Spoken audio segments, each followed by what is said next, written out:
कहिलेकाहीँ जिन्दगीमा तपाईको सम्बन्ध कठिन भन्दा कठिन परिस्थितिबाट गुज्रिरहेको हुन्छ अथवा सम्बन्धमा कठिन परिस्थितिहरूको सिर्जना हुन्छ। त्यो सम्बन्ध साथीहरूको बीचमा होस्, साथी सङ्गीहरूको बीचमा होस्, दाजुभाइको बीचमा होस्, पति पत्नीका बीचमा होस्, घर परिवारका अन्य कुनै पनि सदस्यहरूको बीचमा होस्, कहिल्यै पनि त्यो सम्बन्धलाई लिएर सत्तो सराप नगर्नुस्, गाली नगर्नुस्, त्यसलाई नसराप्नुस्। म एउटा प्रसङ्ग यहाँलाई कथा एउटा जोड्न चाहन्छु।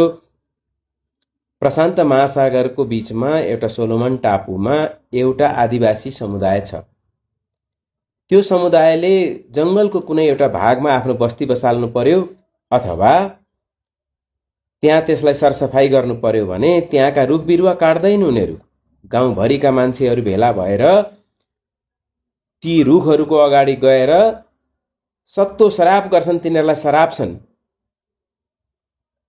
अनि त्यो सराप्दै केही दिनमा ती रुखहरू आफै मरेर जान्छन्। त्यसैगरी सम्बन्धलाई कहिल्यै पनि नसराप्नुस्।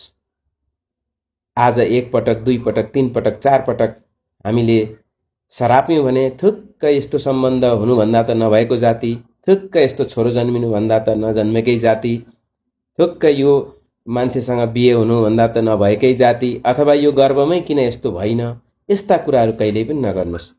ती एक पटक, दुई पटक, तीन पटक, चार पटक गरेर सरापेका सम्बन्धहरू सत्यमा साबित हुन सक्दछन् र हाम्रो सम्बन्ध टुट्न सक्दछ।